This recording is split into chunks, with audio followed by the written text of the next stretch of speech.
வணக்கம். ஆப்ஷன் சீரீஸில் இன்றைக்கி நம்ம பார்க்க போகிற ஸ்ட்ராட்டஜி பேர் கான்டாங்கோ ஸ்ட்ராட்டஜி.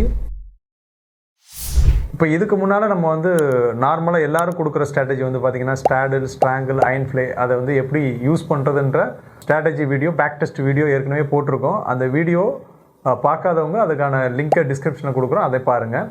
இப்போ இந்த வீடியோவில் பார்த்தீங்கன்னா இதுவும் இது ஒரு ஓன் ஸ்ட்ராட்டஜினா ஒன்றுமே கிடையாது. உங்களுக்கு ஓடிஎம்லேயே செலக்ட் பண்ணுற ஒரு ஸ்ட்ராட்டஜி.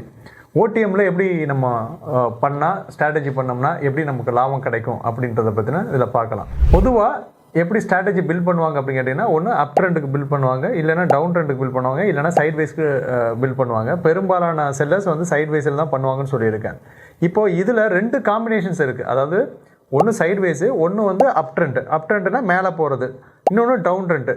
இதில் 2 காம்பினேஷனை மட்டும் நீங்கள் எடுத்து ட்ரேட் பண்ணலாம். எப்படி 2 காம்பினேஷன்னா, ஒன்று சைட் வைஸ் ட்ரெண்ட் இருந்தாலும் எனக்கு லாபம் கொடுக்கணும், அப் ட்ரெண்டு போனாலும் எனக்கு குறிப்பிட்ட அளவு லாபம் கொடுக்கணும் அப்படின்றதுக்கு ஒரு ஸ்ட்ராட்டஜி பில்ட் பண்ணலாம். அதே மாதிரி சைட் வைஸில் மார்க்கெட் இருந்தாலும் எனக்கு லாபம் கொடுக்கணும், டவுன் ட்ரெண்டில் போனாலும் எனக்கு லாபம் கொடுக்கணும் அப்படின்ற வகையில் 2 விதமாக ஸ்ட்ராட்டஜியை நீங்கள் பிரிச்சுக்கலாம். இப்போ நாங்கள் எப்படி பிரிச்சிருக்கோம் அப்படின்னு சொன்னால், இப்போ அப்சைடு போகிற எந்த ஸ்டாக் அப்சைடில் போகுதோ அப்படின்றத அனலைஸ் பண்ணிவிட்டு அதுக்கப்புறம் நம்ம அப்சைடில் என்ன மாதிரி பண்ணலான்றதை இப்போ நான் லைவில் காமிக்கிறேன்.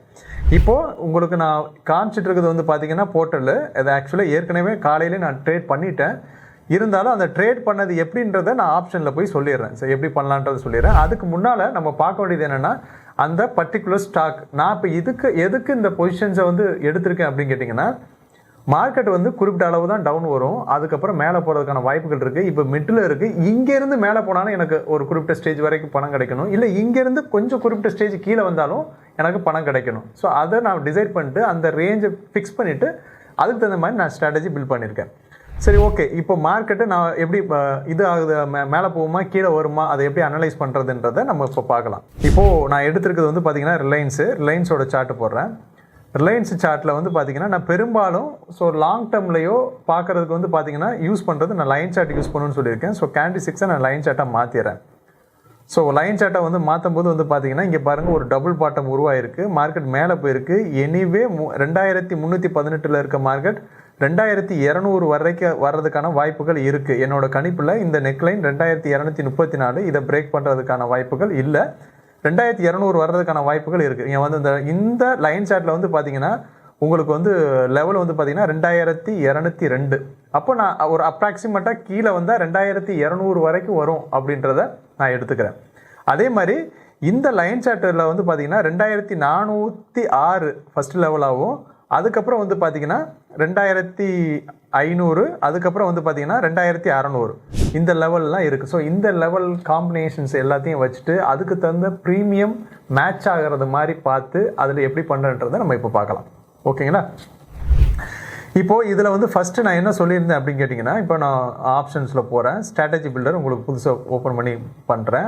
இப்போ நான் பெரும்பாலும் இந்த மாதிரியான ஸ்ட்ராட்டஜி நான் எடுக்கும்போது பார்த்தீங்கன்னா லாங் டேஸாக பார்த்தா எடுப்பேன். இந்த இப்போ வீக்லிலேயோ இல்லை ஒரு 15 நாள் 20 நாள் க்ளோஸ் ஆகிறது மாதிரியானோ அந்த ஸ்ட்ராட்டஜியில் எடுக்கிறது கிடையாது. ஏன்னா இன்கேஸ் ஸ்ட்ராட்டஜி தப்பாக போயிடுச்சு அப்படின்னா அதை அட்ஜஸ்ட் பண்ணுறதுக்கு குறைஞ்சபட்சம் நமக்கு ஒரு 15லேருந்து 20 நாளாவது இருக்கணும். அப்போ தான் அட்ஜஸ்ட் பண்ண முடியும். ஏன்னா அப்போ தான் நமக்கு அந்த ப்ரீமியம் கரெக்டாக அட்ஜஸ்ட் ஆகும். இல்லைன்னா அட்ஜஸ்ட் ஆகிறது கஷ்டம். எல்லாருமே 3-4 நாள்லேயே போட்டுட்டு அட்ஜஸ்ட் பண்ணணும்னா அது கண்டிப்பாக லாஸில் தான் முடியும். இது பெரும்பாலும் இந்த ஸ்ட்ராட்டஜி அட்ஜஸ்ட் பண்ணுறதுக்கான வாய்ப்புகள் கொடுக்குறது ரொம்ப ரொம்ப கம்மி.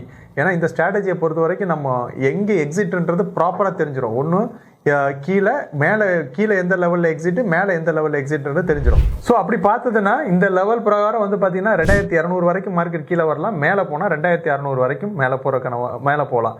ஆனால் பாசிபிலிட்டிஸ் பார்த்தீங்கன்னா மேலே போகிறதுக்கான வாய்ப்புகள் தான் அதிகமாக இருக்குது as per என்னோட அனலைஸ் பிரகாரம். ஸோ அப்போ நான் என்ன பண்ணுறேன், மேலே போகும்போது கொஞ்சம் லாபம் அதிகமாக கிடைக்கிறது மாதிரியும், கீழே இருக்கும்போது நஷ்டம் இல்லாமல் எனக்கு இந்த லெவல் 2200 வரை வந்தால் கூட எனக்கு லாபம் கிடைக்கிறதுக்கு என்ன பண்ண முடியும். ஸோ அதை தான் நம்ம ஃபிக்ஸ் பண்ணுறோம். சரி, ஓகேங்களா? இப்போ நான் ஆப்ஷன் போயிட்டு ஸ்ட்ராட்டஜி பில்டர் போயிருக்கேன். ஸ்ட்ராட்டஜி பில்டர் போயிட்டு நான் ஏற்கனவே போட்டிருக்க பொசிஷன்ஸை காமிக்கிறேன். அந்த பொசிஷனை தான் இங்கே காப்பி பண்ண போகிறேன், வேறு எதுவும் பண்ணலை. ஸோ இதில் ஏற்கனவே பொசிஷன்ஸ் பார்த்தீங்கன்னா 2200 பின்னு இருக்கும், 2400 சின்னு இருக்கும், 2500 சின்னு இருக்கும், 2600 சின்னு இருக்கும். இது எல்லாமே கால் ஆப்ஷன் மேலே போயில கால் ஆப்ஷன்ஸ்க்காக நான் பண்ணி வச்சுருக்கேன். இப்போ நான் என்ன பண்ணேன்னா, இப்போ மார்க்கெட் வந்து பார்த்தீங்கன்னா ரிலையன்ஸோட மார்க்கெட் ப்ரைஸ் வந்து பார்த்தீங்கன்னா 2320. இப்போ இதோட ஓடிஎம்னு வந்து பார்த்தீங்கன்னா நான் 2400 எடுத்துக்கிறேன். ஓகே, 2400 கால் ஆப்ஷன் வந்து பை பண்ண போகிறேன். ஸோ இங்கே வந்து பை தான் பண்ணியிருக்கேன். ஸோ அதை அப்படியே நான் என்ன பண்ணுறேன், ஆப்ஷன் ஸ்ட்ராட்டஜி பில்டரில் உங்களுக்காக நான் என்ன பண்ணுறேன், மறுபடியும் கான்ட்ராக்ட் வந்து மாற்றிடுறேன். மே மாதம் 25 ஃபியூச்சர்ன்றது ஆப்ஷன்ஸ் போய்ட்றேன். இப்போ வந்து ஆப்ஷன் செயின் 2400 இதை ஸ்டாக்கை வந்து மாற்றிடுறேன். நிஃப்டியில் இருக்கிறது ரிலையன்ஸ்.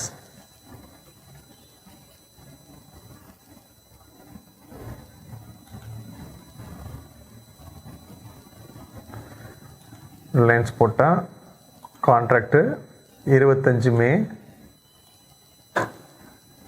2340 அடுத்த மணியாக இருக்குது. ஸோ நம்ம வந்து அவுட் ஆஃப் த மணி தான் நம்ம இந்த ஸ்ட்ராட்டஜி எல்லாமே ஃபில் பண்ணுறோம். ஸோ 2400 நான் என்ன பண்ணுறேன்னா கால் ஆப்ஷனில் ஒரு லாட்டு பை பண்ணுறேன். ஓகே, ஸோ இதோட ஃபஸ்ட்டு டார்கெட் நான் என்ன சொன்னேன்னா 2500, கரெக்டுங்களா? 2500 அதே கால் ஆப்ஷனு பார்த்தீங்கன்னா ப்ரீமியம் நான் பார்க்குறேன். இங்கே 51 ரூபா இருக்குது, இங்கே 22 ரூபா இருக்குது ப்ரீமியம். அதாவது 50%க்கு கீழே இருக்குது ப்ரீமியம். ஸோ இதுவும் கணக்கு பண்ணும், ப்ரீமியமையும் கணக்கு பண்ணும். அது எதுக்குன்றதை நான் உங்களுக்கு சொல்கிறேன், சரிங்களா? ஸோ இங்கே வந்து இங்கே ஒரு செல்லு ஒரு லாட். ஓகே, அதுக்கப்புறம் வந்து 2600 இன்னொரு டார்கெட், செகண்ட் டார்கெட் சொன்னேன். ஸோ அந்த டார்கெட்டில் காலில் 12:25 இருக்குது. ஸோ இந்த இடத்துல வந்து பார்த்தீங்கன்னா செல்லு 2 லாட்டாக பண்ணுறேன். எதுக்கு சார் 2 லாட்டாக பண்ணுறீங்கன்னா, டார்கெட் ப்ரைஸு ரேஷியோ ஸ்ப்ரெட் இது ஆட் பண்ணுறேன். அதை வந்து அட்ஜஸ்ட் ஆகிறதுக்காக நான் பண்ணுறேன், சரிங்களா? இப்போ நீங்கள் கிராஃபை பார்க்கும்போது வந்து பார்த்தீங்கன்னா உங்களுக்கு ஒரு சைடு வந்து பார்த்தீங்கன்னா உங்களுக்கு லாபம் வந்து இல்லை, அதாவது வந்து ரொம்ப மினிமம் லாபம். அதே மாதிரி உங்களுக்கு இன்னும் ஒரு சைடு, அதாவது நமக்கு கீழே போச்சுன்னா பெரிய நஷ்டம் கிடையாது, மேலே போச்சுன்னா ஒரு குறிப்பிட்ட அளவு வரைக்கும் தான் லாபம் இருக்கும், மீதிக்கு அப்புறம் நம்ம நஷ்டம் வந்துடும். அதனால் வின்னிங் ப்ராபபிலிட்டி வந்து பார்த்திங்கன்னா 27.98% தான் இருக்குது. ஸோ அப்போ இது வந்து நல்ல ஒரு ஸ்ட்ராட்டஜியானா கண்டிப்பாக கிடையாது. அப்போ நம்ம என்ன பண்ணணும்னா இதை கொஞ்சம் நம்ம சரி பண்ண வேண்டியது இருக்குது. இப்போ அதுக்கு என்ன பண்ணணும் அப்படின்னு கேட்டிங்கன்னா, இப்போ நம்ம கீழே ஒரு லெவல் சொன்னோம் தெரியுங்களா, 2200 அதாவது வரைக்கும் மார்க்கெட் வரும்னு, அதில் வந்து புட் ஆப்ஷன் எடுத்துங்க. புட் ஆப்ஷனை எடுத்துகிட்டு செல்லு 2 பொசிஷன்ஸ் போட்டிங்கன்னா இப்போ உங்களுக்கு கவரேஜ் கிடைச்சிடும். இப்போது ப்ராபபிலிட்டி, வின்னிங் ப்ராபபிலிட்டி வந்து பார்த்தீங்கன்னா 27%லேருந்து 73% ஆயிடுச்சு. கிட்டத்தட்ட 50% ஏறிடுக்கு, சரிங்களா? அதே மாதிரி மேக்ஸிமம் ப்ராஃபிட் வந்து பார்த்தீங்கன்னா 35,662 வந்துருக்கு, சரிங்களா? ரேஞ்ச் வந்து பார்த்தீங்கன்னா 2179லேருந்து 2670 வரைக்கும், 671 வரைக்கும் இருக்குது. அப்போது நம்ம என்ன சொல்லணும்னா 2200 தான் நம்மளோட லெவலு, 2600 தான் என்னோட டார்கெட்னு சொல்லியிருந்தேன். நடுவில் எங்கே இருந்தாலும் லாபம் வரணும் அப்படின்னு பார்த்தீங்கன்னா, நடுவில் எங்கே இருந்தாலும் உங்களுக்கு 10,000 ரூபா மினிமம் லாபம் கிடைக்கும். அதிகப்படியாக நீங்கள் எதிர்பார்க்குற மாதிரி மேலே போயிடுச்சு அப்படின்னு கேட்டிங்கன்னா 35,000 வரைக்கும் லாபம் கிடைக்கிறதுக்கான இந்த ஸ்ட்ராட்டஜி இருக்குது. இதை பொறுத்த வரைக்கும் 70% இருக்குது. இன்னும் மார்க்கெட் மேலே ஏற 90-95% வரும். இது வந்து நாங்கள் நெடுங்காலமாக நாங்கள் யூஸ் பண்ணிட்டு வந்துட்டுருக்கோம். ஆனால் இதில் எங்கே என்ட்ரி கொடுக்கணும், எப்போ எக்ஸிட் கொடுக்கணும், எந்த கான்ட்ராக்டில் கொடுக்கணும் அப்படின்றது சில சூட்சமங்கள் இருக்குது. அந்த டெல்டா, காமா, அதுக்கப்புறம் ஐவி வேல்யூவும் ப்ளஸ் வந்து விக்ஸோட வேல்யூவும் பார்த்து தான் இதில் எப்போ என்ட்ரி கொடுக்கணும், எப்போ வந்து நீங்கள் வந்து காண்டோங்கோ ஸ்ட்ராட்டஜி யூஸ் பண்ணணும், எப்போ பேக்வர்டேஷன் ஸ்ட்ராட்டஜி யூஸ் பண்ணணும் அப்படின்றதுல வந்து ஒரு சின்ன சின்ன விஷயங்கள் இருக்குது. அதை நீங்கள் கற்றுக்கிறதுக்கு நம்மளோட ஆப்ஷன் ஸ்ட்ராட்டஜி கிளாஸஸை நீங்கள் கீழே காண்டாக்ட் பண்ணிங்கன்னா கம்ப்ளீட்டாக சொல்லிக் கொடுப்போம். அதை நீங்கள் காண்டாக்ட் பண்ணலாம். சார் இதை பார்த்த உடனே சில பேர் சொல்லுவாங்க, சார் இது வந்து ஒரு ஸ்ட்ராங்கிள் மாதிரி இருக்குது, ஸ்ட்ராங்கிளே பண்ணியிருக்கலாமே, எதுக்கு இவ்வளோ லெக்ஸை வந்து நீங்கள் ஆட் பண்ணுறீங்க, அதுவும் இல்லாமல் இடையில செல்லிங் ஸ்ட்ராட்டஜியில் ஒரு பையை ஒன்று ஆட் பண்ணியிருக்கீங்க, எதுக்கு அப்படின்னு கேட்டிங்கன்னா, பையிங்கிறது வந்து பார்த்தீங்கன்னா உங்களுக்கு அந்த கிரிப்பை இழுக்கிறதுக்காக. அதாவது வந்து இப்போ இந்த ஸ்ட்ராட்டஜியை பொறுத்த வரைக்கும் பெரும்பாலும் இந்த ஸ்ட்ராட்டஜி நீங்கள் அட்ஜஸ்ட்மெண்ட் பண்ண தேவையே இல்லை. ஏன்னா உங்களுக்கு ரேஞ்சே ரொம்ப ஒய்டாக கிடச்சிருது. இன்கேஸ் உங்களுக்கு வந்து அந்த டைமுக்குள்ளே ஏதாவது ஒரு ஈவெண்ட் வந்துருச்சு, ஸோ அதுக்குள்ளே பெரிய மாற்றம் இருந்ததுன்னா அப்போ அந்த பை வந்து நமக்கு என்ன பண்ணணும், அட்ஜஸ்ட் பண்ணுறதுக்கு ஹெல்ப் பண்ணும். அது எப்படி அட்ஜஸ்ட் பண்ணுறதையும் நம்மளோட ஸ்ட்ராட்டஜி கிளாஸஸ் சொல்லி கொடுக்குறோம். நீங்கள் அதில் வந்து அட்டன் பண்ணி கற்றுக்கலாம். ஸோ இது வந்து உங்களுக்கு யூஸ்ஃபுல்லாக இருக்கும்னு நினைக்கிறேன். இதை நான் வந்து இப்போ உங்களுக்கு ஓப்பன் பண்ணி காமிச்சிடறேன். நான் போட்டிருக்கதையும் ஓப்பன் பண்ணி காமிச்சிடறேன். இதை வந்து நான் உங்களுக்கு கரெக்டாக இந்த மந்த் எண்டு முடியும் போது, அதாவது நான் எப்போ புக் பண்ணுறனோ, மந்த் எண்டுனா நான் அந்த கான்ட்ராக்ட் முடிகிற வரைக்கும் வெயிட் பண்ண மாட்டேன். இந்த ஸ்ட்ராட்டஜியை பொறுத்த வரைக்கும் 5% கிடச்சிட்டா நாங்கள் வெளில வந்துடுவோம். அந்த டைம் வந்து இந்த டைமுக்குள்ளே தான், அந்த டைமுக்குள்ளே கிடையாது, ஒரு வாரத்துக்குள்ளே வரும்.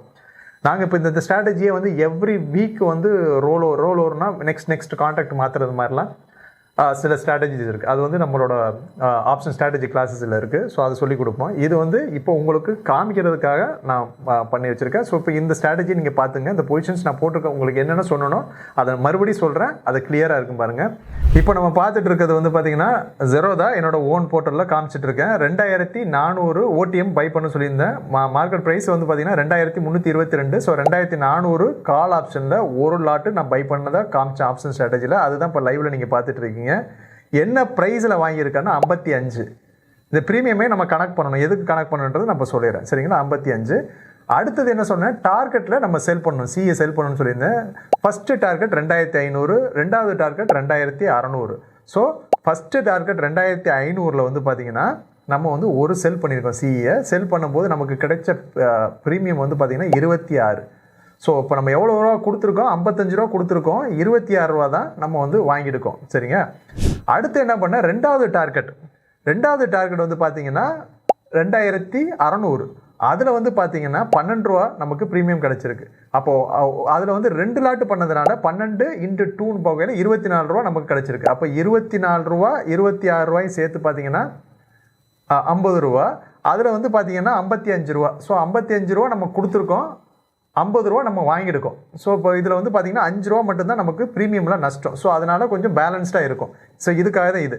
அதுக்கடுத்து நான் என்ன பண்ணியிருக்கேன் அப்படின்னு கேட்டிங்கன்னா, என்னோட ஸ்டாப் லாஸ், அதாவது வந்து கீழே எது வரைக்கும் நான் தாங்குவேன் அப்படின்றதுக்காக அப்போ ஸ்ட்ரைக் ப்ரைஸை நான் சூஸ் பண்ணியிருக்கேன் 2200. அதில் வந்து பார்த்தீங்கன்னா அதை நான் செல் பண்ணியிருக்கேன். 2 லாட்டை செல் பண்ணியிருக்கேன். 22 44 ரூபா செல் பண்ணியிருக்கேன். சரிங்களா? ஸோ இதுதான் வந்து இதோட அனலிட்டிக்கல் சார்ட்டை நான் காமிக்கிறேன். ஸோ நான் இங்கே 2 பொசிஷன் போட்டிருக்கேன். ஸோ அதனால் நிஃப்டியும் காமிக்கும். அது இன்னொரு ஸ்ட்ராட்டஜி. ஸோ அதையும் நான் உங்களுக்கு எக்ஸ்ப்ளோர் பண்ணுறேன் பின்னால். இப்போ நான் ரிலையன்ஸ் போட்டதுக்கான ஸ்ட்ராட்டஜியை காமிக்கிறேன் பாருங்கள். இங்கே வந்து பார்த்தீங்கன்னா கிளியராக இருக்குது பாருங்கள். இப்போ இதை போட்டதில் கிளியராக இருக்குது.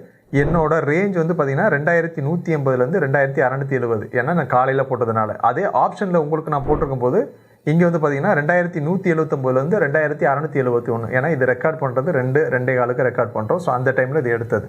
சரிங்களா? இந்த ஸ்ட்ராட்டஜி இப்போ போட்டிருக்கோம். இப்போ இதை வந்து நான் என்னைக்கு லிக்விடேட் பண்ணி லாபம் புக் பண்ணுறனோ அன்னைக்கு நான் ரெக்கார்ட் பண்ணி திருப்பி வீடியோவை அப்லோட் பண்ணுறேன். இந்த ஸ்ட்ராட்டஜி உங்களுக்கு பிடிச்சிருக்குன்னு நினைக்கிறேன். பிடிச்சிருந்ததுன்னா ஒரு லைக் அண்ட் ஷேரை போடுங்க. ரெண்டாவது, இதோட ஸ்ட்ராட்டஜியை நீங்கள் கற்றுக்கணும்னு நினச்சிங்கன்னா எந்த டைம் என்ட்ரி எக்ஸிட்ன்றது ரொம்ப முக்கியம். நீங்கள் படத்தை பார்த்து அப்படியே போய் நாளைக்கே போய் குதிச்சிட முடியாது. ஏன்னா என்ட்ரின்றது இந்த மார்க்கெட்டை பொறுத்த வரைக்கும் பிஓபி டிடிஇன்னு சொல்லுவாங்க. அதாவது டைம் டு எக்ஸ்பைரியும் ப்ராபபிலிட்டி வின்னிங் ப்ராபபிலிட்டி பர்சன்டேஜும், இது ரெண்டுமே கணக்கு பண்ணணும்.